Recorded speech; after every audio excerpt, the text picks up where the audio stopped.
Kajang. Old Man Tutorial: How to Sing and Play Guitar, Part 2. More Basics. Number 1. Take our time in choosing the song. Look for songs from 3 or 4 piece bands or bands that just have one guitarist or two. And that's not even a guarantee because there are songs with just one guitarist, but there are 3 or 4 layers of guitar overdubs, and there's no way we can make the guitar part sound complete. This kind of band will hire touring musicians hiding at the back to fill the song while playing live, and they're definitely not filling several tracks of guitar all by their lonesome. Stray Cats, Green Day, The Black Keys, Pitch Pit are some bands that may be simple to cover. The operative word is may because some songs are just plain difficult or heavily layered with overdubs. Give the song a few tries and check if you think you have the ability to complete it, and again, to check if it's a song that you really like and it's worth the effort. As an example, My Hero by the Foo Fighters needs at least 2 guitars. There's no way around that. Either we record 2 layers of guitar or we move on to another song. Sometimes the vocals are just too high or too low for us to reach, or we can't keep up with the phrasing. We need to remember that these are 2 artists or more playing and singing, and sometimes there's just no way that we can do both or more at the same time. Number 2, record yourself. There are 3 purposes for recording yourself. First, to get ourselves used to being recorded or being watched, because sometimes being self conscious makes us lose our groove and focus. Second, the second purpose is so that we can play the video back and be our own worst critic. Are we out of tune in singing or playing? Are we rushing or out of time? Did we miss a note or two on the solo? Is the hiccup passable or do we have to do over? Usually we won't nail the song down perfect, but experience will teach us what mistakes look allowable or if the mistake totally breaks the song and we have to start over. For me, it is normal to have 7 to 10 tries before I get that one good take that is not perfect but decent enough. Since there is no pressure to finish the song quickly, use the videos to check if we're ready for that one good take. But again, it doesn't have to be perfect. Experience will teach us if it's good enough. The last reason for recording is if, like me, we forget the songs easily. The videos are very useful to help us recall the parts. This is the primary reason why I started my channel with covers. These were very helpful in helping me recall my covers, especially for songs that in hindsight I could have done better. Number 3, use the internet but use our heads and ears also. There are so many resources on songs in the net. There are chord charts, tabs, and transcriptions in Google. There are guitar lessons on YouTube. However, because there are a lot of these resources, these may conflict with each other. If this happens, we need to use our ears and default back to the original song. If the OG song is too layered with overdubs, look for live versions of the song sung by the OG artists. The live songs are usually simpler versions and it becomes clear which instruments are important. Number 4, trust our ears. In the end, the song is our version. Sometimes a lick or solo is so distinct that there is no way the song will sound right without copying it note for note. However, sometimes the solo is just kind of noodling, so if we can find a better combination of notes to suit our liking, why not? I don't think we will be criticized adding a little artistic license here and there, provided that we maintain respect for the original song. Number 5, acoustic or electric? Both have their pros and cons. An acoustic guitar is harder to play because it has a wider neck and can be harder for fast runs, but an acoustic guitar is more forgiving with errors. In addition, the natural volume of an acoustic guitar is a perfect match to the singing human voice. It is way easier to pick up the acoustic, tune it, and start playing. The acoustic guitar and the human voice is kind of balanced, where you can just drop a mic, play an acoustic, and sing, and 9 times out of 10, the guitar and the voice will be well balanced. The electric guitar is less forgiving because it will pick up every note, so we have to be more spot on with our guitar playing. And since an electric can be cranked up to a much higher volume than the human voice, either we quiet down the electric a bit so it matches the human voice, or we mic up the vocals. There's going to be a lot of fiddling with knobs on guitars, amps, mics, and pedals. With electric, it is important that we strike a balance between guitars and vocals. But whatever setup you have with the electric, do a sound check first. Sing and play on record and play it back to check on the balance between guitar and vocals. There's no greater bummer than to have a perfect take only to discover that either the vocals or guitars are too soft and editing the EQ can only help so much.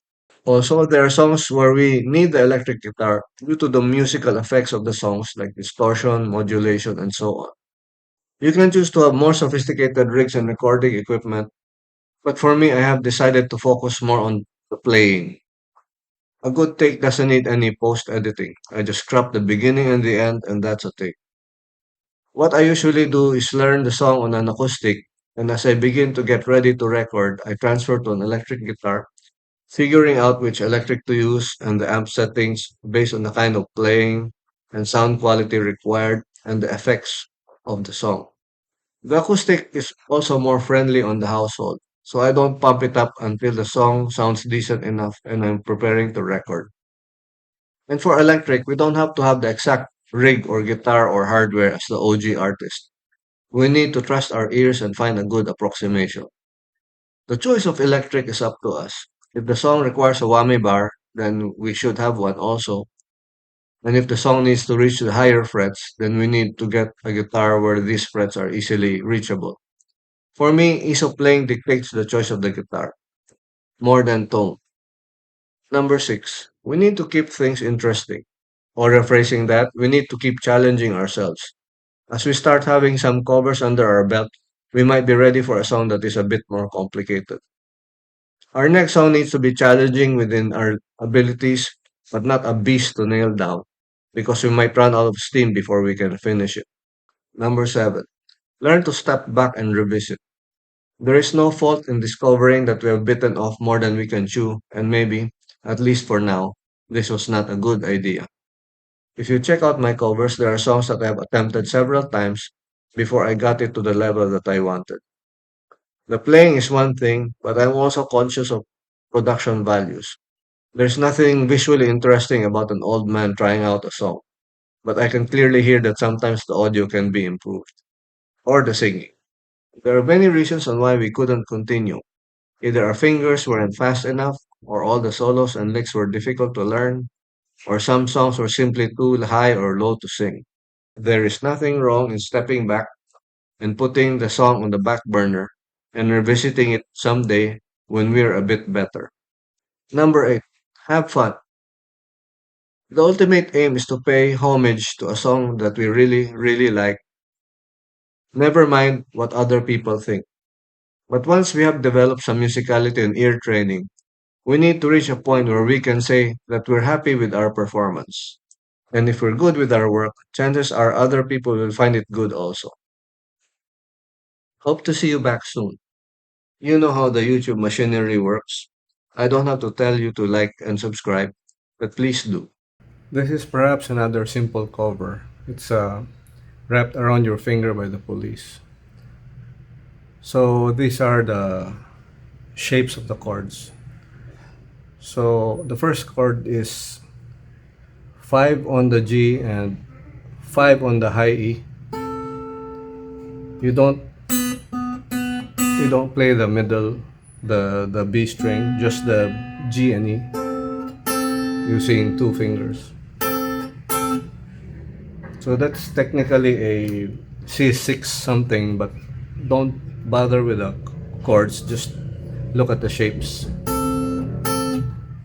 Okay, the next one is 4 on the G and 3 on the E. Okay, so it's, and then, so it goes like,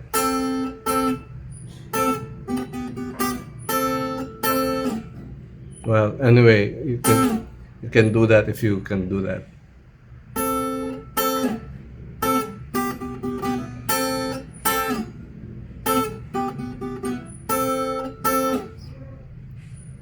So you consider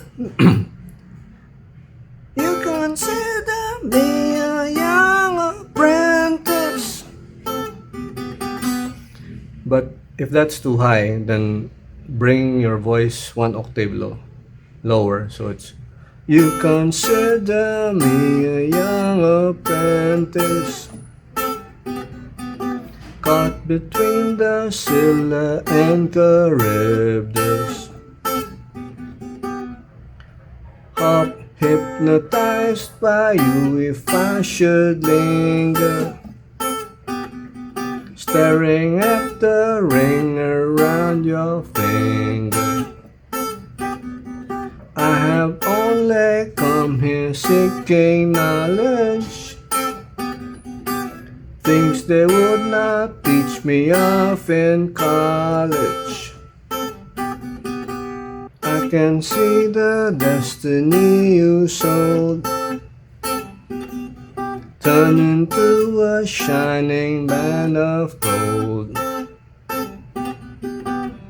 And then the chorus goes, is G. I'll be wrapped around your F major 7 finger. I'll be wrapped around your finger. And then E minor, D minor 7.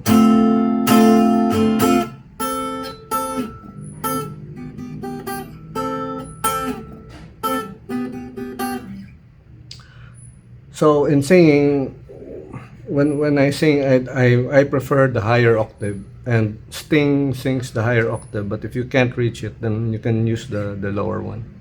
In the chorus, so I'll be wrapped. If you can do this, I'll be wrapped around your.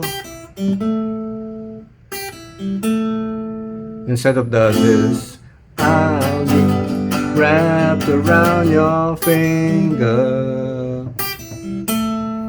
I'll be wrapped around your finger. Oh.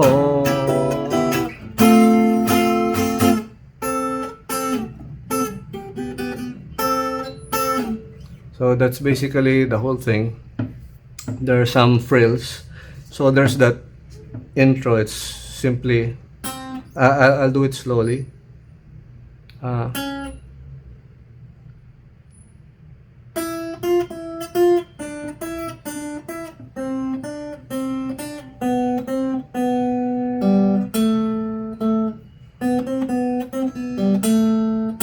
It's just a descending line. You just have to remember the positions.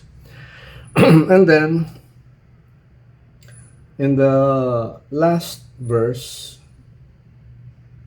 there's a slight variation to the. So it's a devil in the deep blue sea behind me, vanish in the air, you never find me. I will turn your face to alabaster, then you find your servant is your master. You'll be wrapped around my finger. You'll be wrapped around my finger. Oh. So that's it. So just put everything together and practice.